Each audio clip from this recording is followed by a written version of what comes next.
بسم الله الرحمن الرحيم إن الحمد لله نحمده ونستعينه ونستغفره ونستهديه ونعوذ بالله تعالى من شرور أنفسنا ومن سيئات أعمالنا من يهده الله فلا مضل له ومن يضلل فلا هادي له وأشهد أن لا إله إلا الله وحده لا شريك له وأشهد أن محمدا عبد الله ورسوله أما بعد أحبتي في الله حياكم الله وبياكم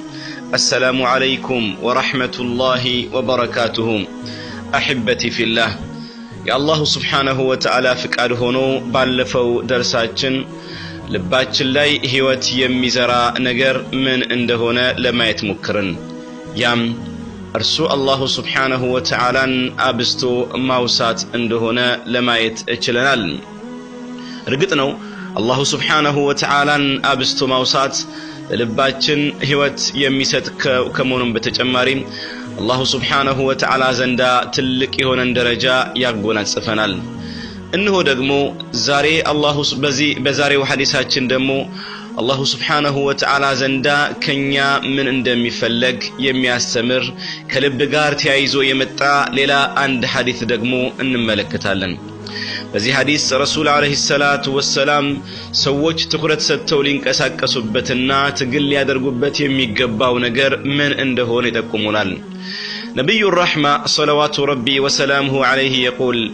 عن أبي هريرة رضي الله عنه أن رسول الله صلى الله عليه وسلم قال إن الله لا ينظر إلى صوركم وأموالكم ولكن ينظر إلى قلوبكم وأعمالكم نعم أبي هريرة رضي الله عنه أرضاه سناقروا رسول عليه الصلاة والسلام عنده بالوالال من قالوا إن الله لا ينظر إلى صوركم الله سبحانه وتعالى ولا قصتاچوكو أي ملكتم وأموالكم اندزيوم دغمو نبرتاچونم أي ملكتم ነገር ግን الله سبحانه وتعالى يملكتو مناچون ነው ولكن ينظر ارسو يملكتال الى قلوبكم ودلبوچاچሁና واعمالكم እንዲሁም ደግሞ ወደ ስራዎቻችሁ ወደ ምትሰሯቸው ስራዎች ነው الله سبحانه وتعالى يملكتو نعم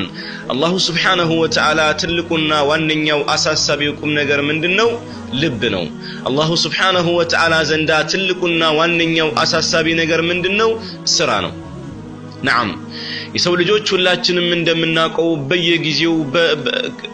ሁሌ ማት ይቻላል ከፊሉ ገስታውን ለማሳመር ቤቱን በመልካም ጥሩ የሆኑ ቀለሞችን በመምረጥ የተለያዩ ነገሮችን በመምረጥ ገንዘብ በማፍሰስ ቤቱን ያድሳል ራሱን ያስውባል ያቆናጃል ምን ሁሉ ብዙ ነገር አለ ለምን የሰው ልጅ የሚያሳስበው መዛሂር ገጽታ ስለሆነ ነው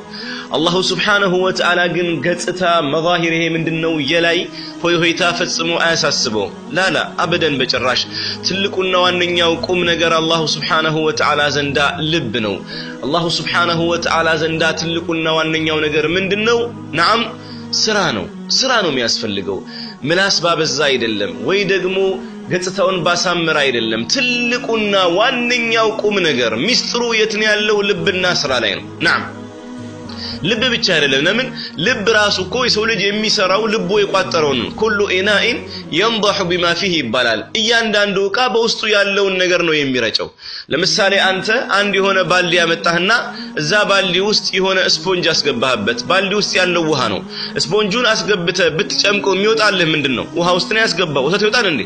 አይወጣም የሚወጣው ምንድነው ውሃ ነው ወተት ያለበት ደግሞ ባልዲ ውስጥ አስገብተህ ያንን ስፖንጅ ብታወጣው የሚወጣው ውሃ አይደለም እንግዲያውሳ ያ ወተት ነው ማለት ነው እንደዚሁ መርዝ ቢሆን መጥፎ ቆሻሻ ነገሮች ቢሆን ያ ስፖንጅ የሚያወጣልህ እዛ ውስጥ ያለውን ነገር የያዘውን ነገር ነው እንጂ አይደለም ልክ እንደዚሁ ደግሞ ልባችንም በውስጡ የያዘውን ነገር ነው የሚተፈው በውስጡ ያዘውን ነገር ልባችን መልካም ከሆነ ተውሂድን ከቋጠረ መልካም ስነ ምግባሮችን ከቋጠረ የአላህ Subhanahu Wa Ta'ala ውዴታ ያቀፈ የሆነ እንደሆነ የሚያንጸባርቀው ነገር ሁሉ ያንን መልካም ነገር ይሆናል ማለት ነው በአንጻሩ ደግሞ ልባችን አላህ ይጠብቀንና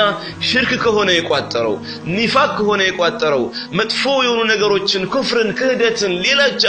የረሱል አለይሂ ሰላቱ ወሰላምን ፈለግ ማንቋሸሽ ከሆነ ቢድዓን ከሆነ ያቀፈው የሚያወጣው በአጠቃላይ እነዛን ነገሮች ነው እንጂ እንግዲህ ልብህን ያላጠጣው ነገር ፈጽሞ አይተፋልህምና ነው ዛሬ ብዙ ሰዎች አላህ እኮ የሚመለከተው ለልብ ነው አላህ Subhanahu Wa Ta'ala ስራን ነው የሚመለከተው እያሉ የተለያዩ ነገሮችን ይሰራሉ ሙያ በልብ ነው ይልሃል ያገሬ ሰው ምን እንደሚነው ለአበደን በጭራሽ ናም ልብ ወሳኙ ነው ልብ ዋናው ነው አንገብጋቢ ነው ልብ ይላሉ ሰዎች ሲናገሩ القلب ملك ይላሉ ቀደም ሲል ከነበሩ አንድ ሰለፍ القلب ملك والأعضاء جنوده ይላሉ ልብ ንጉስ ነው ይላሉ የሰውነት ክፍሎቻችን ደግሞ እነ እጅ እነ እግር እነ አይን የተለያዩ ነገሮች ደግሞ ምንድናቸው አሉ የርሱ ሰራዊቶች ናቸው ልብ ንጉስ ነው ሌሎቹ ሰራዊቶች ናቸው እንግዲህ ያ ንጉስ اذا صلح الملك ይህ ንጉስ የሚባለው ልብ መልካም ይሆን እንደሆነ ሌሎችም ጦር ሰራዊቶቹ በአጠቃላይ እነ እጅ እነ እግር እነ አይን እነ ጆሮ እነ ምላስ ሁሉ ሰላም ይሆናሉ ነው ነገር ግን ያ ንጉስ የተባለው ልብ የተበላሽ ይሆን እንደሆነሳ እነዛም ሙሉ የተበላሹ ይሆናሉ ማለት ነው الله سبحانه وتعالى ልባችንን ያስተካክልልን ለዚህም ነው الله سبحانه وتعالى በቁርአኑ ነገ يوم القيامة ገንዘብ ምትለው ልጅ ምትለው ቢባል ነገር በአጠቃላይ አይጠቅምህም ይላል يوم لا ينفع مال ولا بنون يزان كان على الله سبحانه وتعالى ገንዘብ አይጠቅምም እንደዚሁም ደግሞ ምን አይጠቅምም ልጆች አይጠቅሙም የሚጠቀመው ማን ነው إلا من أتى الله بقلب سليم ነጃም የሚወጣው የሚፈልገውን የሚያገኘው ጀነትን የሚገባው ከእሳት ነፃ የሚወጣው ልቡን ንጹህ አድርጎ አላህን በመገዛት የረሱል አለይሂ ሰላቱ ወሰለም ፈለግ በመከተል ቀጥተኛው መንገድ ይዞ ካልመጣ በስተቀር ይመጣ ልብ እንጂ ሌላው በአጠቃላይ ከሳሪ ነው አላህ Subhanahu Wa Ta'ala የሚለው በገጽታማ ቢሆን ኖሮ በቁንጅና ቢሆን ኖሮ በሰውነት ባፈርጠም ቢሆን ኖሮ ምናልባትም አንዳንድ መናፍቃን ቀድመው ከሁሉም ሰዎች ጀነት በገቡ ነበር አላህ Subhanahu Wa Ta'ala እኮ ስለነዛ ስለ ሙናፊቆች ሲናገር ምን አለ በቁርአኑ وإذا رأيتهم تعجبك أجسامهم ስትመለከታቸው ተክለሰውነታቸው በጣም ያስገርምሃል ያስደምምሃል አለ አላህ Subhanahu Wa Ta'ala وإذا رأيتهم تعجبك أجسامهم وإن يقولوا تسمع لقولهم ደግሞ ቢናገሩ ንግግራቸውን ትሰማለህ ይባርካል ንግግራቸው وإن يقولوا تسمع لقولهم وإذا رأيتهم تعجبك أجسامهم وإن يقولوا تسمع لقولهم كأنهم خشب مسندة لك كغرغዳ ጋር እንደተደገፈ እንጨቶች ናቸው እነሱ يحسبون كل صيحة عليهم هم العدو ጩኸት ሁሉ እነሱ ላይ ይመስልባቸዋል ስታያቸው ይማርኩሃል ንግግራቸው አቋማቸው ምናቸው ይማርካል ነገር ግን ትልቁ ችግር ያለው የት ነው ልባቸው ላይ ነው ከሙእሚኖቹ ጋር ሲሆኑ ከናንተ ጋር አምናን ይላሉ ዞር ሲሉ ደግሞ መርዛቸውን ይረጫሉ نعم ስለዚህ ትልቁና ዋነኛው ቁም ነገር ገጽታው አይደለማ እንግዲህ ያውስ ምንድነው ልብ ነው ሱብሃንአላህ والله እስኪ ተመልከቱ احبتي في الله بارك الله فيكم ስንት አይነት ሰው አለ በጣም ጥሩ ልብስ ለብሶ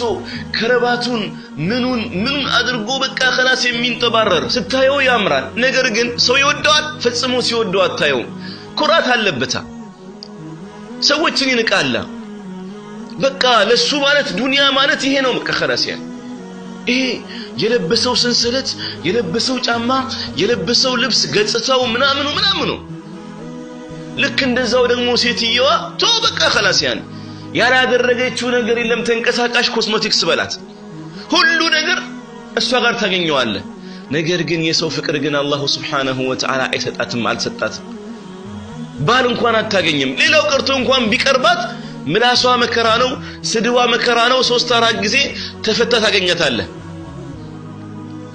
ልክ እንደሷ ገጽታዋን ብቻ የሚያዩ ሰዎች ያገባታል ልቧን የሷን ባህሪ የሷን ስራ ግን ያላጠኑ የሆኑ ሰዎች ማለት ነው በአንጻሩ ደግሞ ምናልባት እንደሷ ያልተንቦጣረረች እንደሷ አላህ Subhanahu Wa Ta'ala መልክ ያልደፋባት ምናልባትም መልካም አይደለችም ብለን የምታስበው ሴትዮ ቀልቧ ንጹህ ስለሆነ ረጋ ያለች መልካም ተናጋሪ ጥሩ የሆነ ለዘብታ ያላት ሴት ታያለህ ምናልባትም ብዙ ወንዶች እሷን ለማግባት ሲሻሙ ታገኛለህ ወይ ደግሞ አንድ ባላግብቷት ከሷ ጋር ሰላም የሆነ ኑሮ ሲኖር ታገኘዋለህ አይዋ ሚዛኑ ምንድነው ልብ ነው ሚዛኑ ምንድነው መልካም ስነ ምግባር ነው ሚዛኑ ምንድነው መልካም ስራ ነው እንጂ በገጽታዋማ ቢሆን ኖሮ ባለባበስ ቢሆን ኖሮማ መጀመሪያ በወደቀች ነበር አይደለም والله አይደለም احبتي في الله عجيب እኮ ነው እስኪ ተመልከቱ ሰውየው በዱንያ ላይ ታሞ ሞተ በሽታ የተለያዩ በሽታዎች አሉ አላህ ሁላችንም ከበሽታ ይጠብቀን የታመሙ ሰዎችንም አላህ አፊያ ያደርጋቸው ባረከላሁ ፊኩም ብዙ በሽታዎች አሉ ለምሳሌ አንድ ሰው በዛ በሽታ ሞተ خلاص የሱ ህይወት እዚህ ጋር አቆመ ነገር ግን የአኺራ ህይወቱ ይጀምራል ማንኛውም አይነት በሽታ ነበር ያጋጠመው ዓዲ በሽታ ሰዎች ሁሉ ሊታሙበት የሚችል በሽታ ሌላኛው ደግሞ ልቡ ሞቶ ልቡ ደርቆ ልቡ ጠልሽቶ ልቡ በምን ተሞልቶ በኩፍር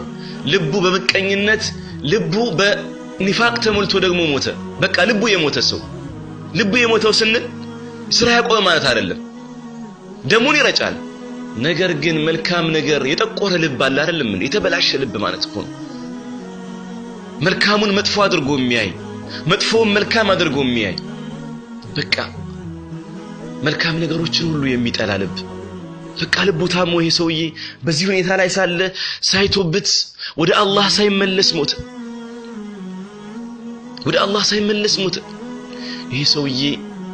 ይሄ ሰውዬ ትልቁ ህይወቱ ከሞት በኋላ ነው የሚጀምረው ትክክለኛ ሞቱ የሚጀምረው ከሞተ በኋላ ነው የጀሃነም ስቃይ ነው የሱ ትልቁና አጣፈንታ የመጀመሪያው ሰው ምናልባት መኪና ገጭቶት ሊሞት ይችላል ምናልባት በተለያዩ እንግዲህ በሽታዎች ሊሆን ይችላል ብርድ ሊሆን ይችላል ጨጓራ በለው ሌሎች በሽታዎች ያጋጥሙት ሊሆን ይችላል በድንገት ሞቶ ሊሆን ይችላል ይሄኛው ግን ልቡ ሞቶ ነው በቃ የሞተው እንظر ልቡ ሞቷል ልቡ ሞቶ የሞተው ሰውዬ በመጥፎ ነገር የታጨቀው የሆነ ሰውዬ ከሞት በኋላ የሚኖረው ህይወት ምን አይነት እንደሚሆን እስኪ አስቡት ባረከላሁ ፊኩም نعم الله سبحانه وتعالى ልባቸውን ካጠራላቸውና ንጹህ ካደረገላቸው ባሮች አላህ ያድርገን በህይወት እያሉ ልባቸው ከሞተባቸው ሰዎች አላህ ይጠብቀን نعم ሰውነት ላይ የሚመጣ በሽታ ይፈወሳል ሐኪም ቤት ሄደ የተለያዩ መድኃኒቶችን ወስደ ሊፈወስ ይችላል ነገር ግን የልብ በሽታ ልብህ ደርቆ ቁርአን ብታቀራው ሐዲስ ብታጠግበው ፈጽሞ የማይጠግብና የማይፈወስ የሆነ ልብ نعم ገና ህይወቱ ስትሞት ይጀምራል ስቃይ ነው ጨለማ ነው ጥበት ነው መከራ ነው ያ ሱብሃንአላህ الله يطبقن والله نعم احبتي في الله ለንጨነቅ የሚገባው ለልባችን ነው والله ልቤ ምን ያህል ንጹህ ነው ልቤ ምን ያህል አላህ Subhanahu Wa Ta'ala በብቸኝነት ያመልከዋል ስራ እየሰራሁት ያለው ስለማን ነው ስራዬን የማሰምረው ለማን ነው ለምንስ ነው እውነት ልቤ አላህ Subhanahu Wa Ta'ala ፈርቶ የርሱ ያላህ Subhanahu Wa Ta'ala ሽልማት ከጅሎ የርሱ ያላህ Subhanahu Wa Ta'ala ውዴታ ፈልጎ ነው እንዴ መልካም ስራዎችን እየሰራ ያለው ወይንስ የሰዎችን ውዳሴ የሰዎችን ሙገሳ ፈልጎ እውነት ቁርአን ሳዳምጥ እውነት የረሱል አለይሂ ሰላቱ ወሰለም ነብያዊ ሐዲሶችን ሳዳምጥ በልቤ ላይ የሚሰማኝ ተጽኖ የሚያድረው ተጽኖ አለ እንዴ እነዚህ ነገሮች ከግምት ሊገቡ ይገባቸዋል احبتي في الله نعم ان الله لا ينظر الى صوركم الله سبحانه وتعالى ولا ገጽታችሁ እኮ አይመለከትም واموالكم ደግሞ ገንዘብ አለኝ ብትል الله سبحانه وتعالى ከገንዘብህ እኮ ደንታ የለውም እርሱ ሳረለ እንደ ይሰጠህ እርሱ እኮ ነው የሰጠህ አላህ Subhanahu Wa Ta'ala ነው ያ ያስከው ገንዘብ እኮ ልብህ ጥሩ የሆነ እንደሆነ ጥሩ ታውለዋለህ ስለዚህ አላህ Subhanahu Wa Ta'ala ያንተ ልብ ሁኔታ ነው የሚያሳስበው ወደርዛ ነው የሚመለከተው ጌታ አላህ Subhanahu Wa Ta'ala የርሱ ማረፊያው መመልከቻው ልብህ ነው የሰዎች ግን ማረፊያ ምናልባት ገንዘብህ ምናልባት ገጽታህ ሊሆን ይችላል አንተ የቱን ነው የምትመርጠው የጌታ ያአላህ Subhanahu Wa Ta'ala ወይስ የሰዎችን የመረጡ የሆኑ ሰዎች ገጽታቸውን አንሸባ በጣም አሳምረው አላህ አድርጉ ያላቸውን ትተው አላህ እኮ ለሴት ልጅ የሚያምርብሽ ይሄ ነው ብሎ አስቀምጦላታል ለወንድም እንደዛው ሴት በወንድ እንዳትመሰል ወንድ በደግሞ በሴት እንዳይመሰል ደግሞ አላህ ደንግጓል አይደለም እንዴታ እኔማ ላደርገው ይገባል እኔማ ለሞክረው ይገባል እስኪ ሰዎች ስለኔ ምን ይላሉ ብለህ ወይም ብለሽ የምትንቦጣረሪ አሊያም ደግሞ የምትኩራሪ የሆነ እንደሆነ ትልቅ ፈተና ነው ያለሽው ማለት ነው ትልቅ ፈተና ነው ያለው ማለት ነው አኺ ፊላህ ኢደን ወደ አላህ እንመለስ አላህ Subhanahu Wa Ta'ala የልባችን ነገር በጣም ያሳስበዋል መልካም ስራዎችን እንስራ ደግሞ አደራ እንዳንሸወድ ዋናው ልብ ነው ገጽታ አይደለም እያለን ደግሞ ሂጃብን መተው ተበቅብቅ ያለ ልብስን መልበስ አሊያም ደግሞ ሌሎች ደግሞ ሰዎች ረሱል አለይሂ ሰላቱ ወሰላምን ሱና መተው ብዙ ሱናዎች አሉ የሚታዩ የሚንጸባረቁ እነዛን ሱናዎች መተው ተገቢ አይደለም ይሄ ስንፈት ነው ይሄ ስተት ነው ይሄ ግንዛቤ ትክክል አለመሆን ነው ግንዛቤያችንን እናስተካክል ለምን ከተባለ የሰው ልጅ የሚሰራው በልቡ የቋጠረውን ነገር ነውና ነው ልብህ ውስጥ ያለውን ነው የሰውነት ክፍሎች በአጠቃላይ የሚያንጸባርቁት ተግባራዊ የሚያደርጉት የሚንቀሳቀሱት ልብህማ መልካም ቢሆን ኖሮ ልብህማ ጥሩ ቢሆን ኖሮ ምላስህ ሙያ በልብ ነው የሚለውን ሁሉ ባልተናገረ ነበር እንዲሁም ደግሞ የሰውነት ክፍሎች በአጠቃላይ አላህና ረሱል አለይሂ ሰላቱ ወሰላም ስሩ ያሉትን በሰራና ተከልከሉ ያሉትን በተከለከለ ነበር ነገር ግን ፉከራውን አቆምና ወደ አላህና ወደ ረሱል አለይሂ ሰላቱ ወሰላም ትእዛዝ ወደነሱ ሙከራ ወይም ወደነሱ ምክር ሁላችንም እንመለስ ይሄንን ምክር ከናንተ በስተፊት ራሴን እመክርበታለሁ هذا والله اعلم ይህ 23ኛው ሐዲታችን ነበር የአላህ Subhanahu Wa Ta'ala ፍቃድ ከሆነ ረመዳን እስከሚገባ ድረስ 50ኛው ሐዲት ላይ እስከ 50ኛው ሐዲስ እንቀጥላለን ከ50ኛው ሐዲስ በኋላ ኢንሻአላህ ደርሳችን የሚቀጥለው ሐዲሳችንን ወይም ደግሞ ኪታባችንን ካጋመስን በኋላ ከረመዳን በኋላ ይሆናል ከሰባት ሐዲሶች ኢንሻአላህ ከረመዳን በስተፊት ይቀርናል ማለት ነው አላህ Subhanahu Wa Ta'ala ልቦቻቸውን መልካም ካደረገላቸውና ከልብ በሽታዎች አላህ ካረቃቸው ባሮቹ አላህ ያድርገን አላህ Subhanahu Wa Ta'ala መልካም ከሚሰሩ ባሮቹ አላህ ያድርገን አላህ Subhanahu Wa Ta'ala ልቦቻቸው ላይ እርካታ ከጣደላቸው ወይም ደግሞ ካስገባላቸው ባሮች አላህ ያድርገን የልብ እርካታ ትልቅ የሆነ ነገር ነው ዱንያንም አኺራንም የሚያሳምር ነገር ነውና አላህ Subhanahu Wa Ta'ala የረመዳንን ወር ጾመው ሲያበቁ ከሚቀበላቸው ከእሳትም ነፃ ወጣችኋል ካላቸው ባሮች አላህ ያድርገን هذا والله اعلم وصلى الله وسلم على نبينا محمد وعلى اله وصحبه وسلم والسلام عليكم ورحمة الله وبركاته